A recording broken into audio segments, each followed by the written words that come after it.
Hi folks, welcome back to the Horde. Quick video here. I don't know, could you guys see that? 27 degrees. I just opened the door, so it's really about the temperature. Minus 2.8 centigrade. So it's somewhere around 3 o'clock, right? And today is Tuesday, the 13th of January. Look at that. Guys, see that little green light? My Energizer's all charged up. What are we up to today?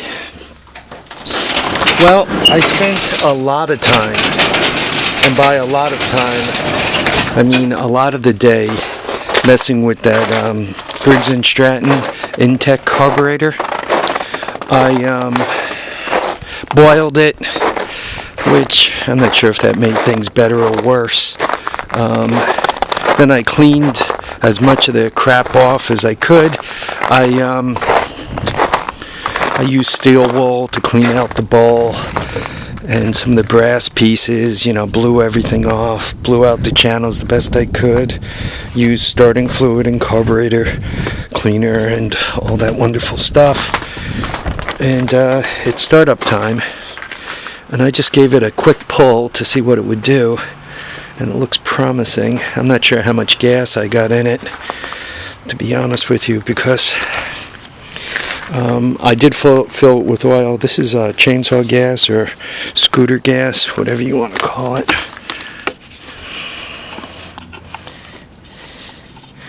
Let's just try to squirt a little more of this in there.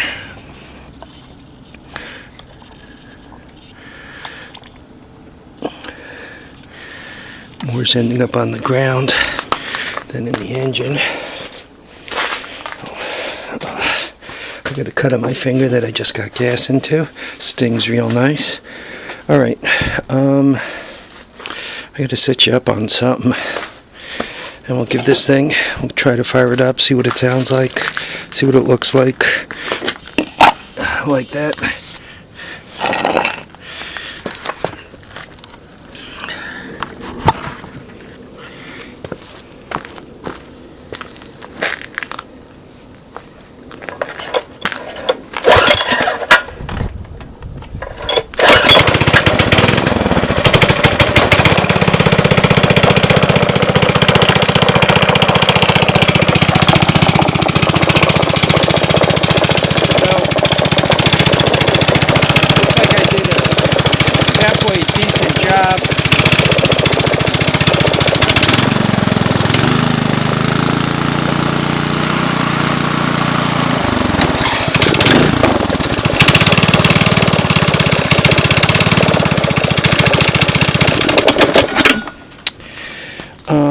Yeah, it looks like I did a halfway decent job getting it running, which is a good thing. Yeah, boy, it is just horrible chilly out here. Yeah, let's take a quick walk. I want the exhaust to cool off a little bit before I attempt to pick it up. I guess I just as soon not leave my fingerprints behind on it. I mean by leaving behind smoking. Yeah, oil's one thing. Leaving the literal fingerprints behind is quite another. As you guys could see, my driveway is good and icy. The nice thing about blacktop is if it gets anywhere near freezing and the sun beats on the driveway, it does melt, right? See, this is areas where it melted. The bad thing is it's expensive, and you got to maintain it. I'm basically walking on about, I don't know, between the pad by the house and this length of blacktop, I'm walking on about 12 grand worth of blacktop here. It's over 400 foot long. Yeah, you guys could see. Actually, this is where the wires kind of dripped, but you could see how it melts off by the darkness of color wherever the sun is. What you also got to realize is during the summer, wherever the sun is, It's also beaten up on the blacktop, making all the, I'm going to use the word polymer, all the tar kind of melt and evaporate. Yeah, it was garbage and recycling day, so got to put those out, and you got to bring them in right away, because sometimes you get pranked and somebody will take your garbage can and like put it on your neighbor's front stoop just to be, you know, a little annoying or something. Since my sons have graduated high school, I seem to be suffering from a little bit less of that silly stuff. I'm sure they did it to their friends, and then their friends gotta, right, do it back. Anyway, sorry this week hasn't been the greatest for videos. Once again, my problem is I don't prepare properly for winter, so I spend the whole summer running around like a moron buying stuff. And then come winter, all my storage space, all my working space is actually storage space, and then I have nowhere to work. Though I must say, I am enjoying working by the wood stove. Feels good to defrost. Alright, well, I'm going to call this whole thing a success. Not the best way to lift this engine up, boys, but we got to do what we got to do, right? We're just trying to stay warm today. I'm just going to grab a couple of logs. I'll take you guys for all the fun chores here. I just want to bring in a couple so that I can keep this fire running tonight. Matter of fact,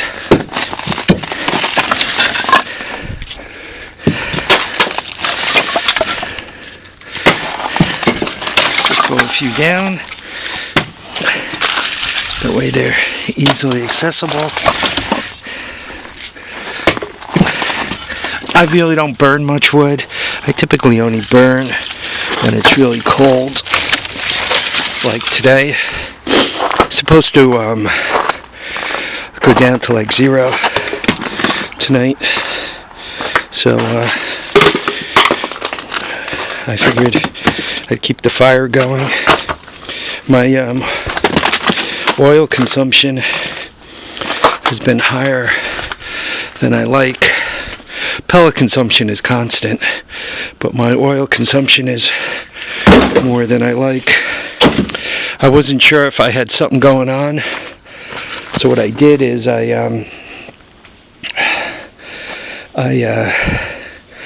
got a trapdoor that goes up to the attic, and I put a piece of plastic over that, hoping that brings the consumption down just a little bit more.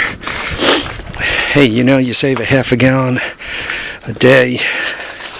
When I filled up those tanks, I was paying over $3 a gallon, so, you know, save 2 gallons a week, $6. Not that $6 is going to make any of us rich, but $6 in my pocket means more toys for the horde in the future. I'm sure this camera work is really lousy.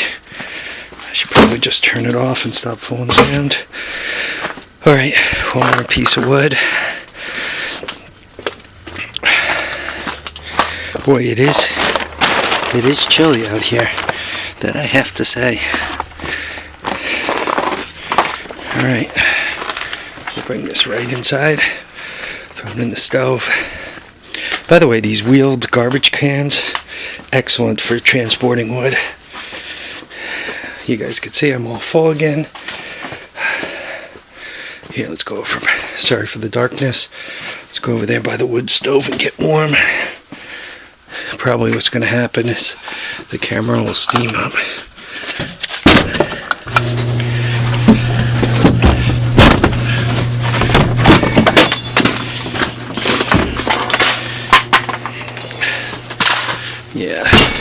probably steam the camera up, but what are you gonna do? The chicken soup's been moved upstairs to finish cooking. So there we are. I guess I got done kind of what I wanted to get done. I got that motor fired up. I ordered an OEM carburetor for it. While I was rebuilding it, the bowl took on a dent in the bottom, and it was black where the dent was on both sides. So I'm thinking that's a spot. If it doesn't leak now, it will leak shortly. So yeah, my hands are freezing. I figured I'd have a spare, right? We're trying to do this cart right. By the way, that Intek, a few of you guys spoke very highly of them. One guy's got one on a pressure washer. Musty Ones works on them. Said they're very good engines. Must have a real nice spark because boy, it fired up easy. I mean, you have any gas at all near that spark plug and it looks like it ignites right up and the engine takes off. Just watching the engine though, I did have one concern, and it was that the Comet torque converter wasn't freewheeling very well, and the reason why that's bad is because I plan on putting a gearbox with neutral on it. So when you start the engine up, if you start it in neutral, what's going to happen is the gearbox is going to spin, and so if you want to go into neutral, into reverse, or neutral into first, the gears will get banged up, right? That doesn't make me very happy. So I don't know if there's a way of tweaking the springs or something, or I might have to put something like a brake on the shaft of the tranny, right, to make sure that it doesn't spin. And once again, I don't want to bang the gears up. Alright folks, thank you for watching and commenting and subscribing. Remember to keep your feet down, keep your head up, and remember to enjoy all your days. Try to get something done, even if it's cold as heck. You know, get an engine started, rebuild a carb, light your fire, and enjoy yourself. Make yourself some chicken soup. Do something, makes the day go faster. Take care folks. Bye now.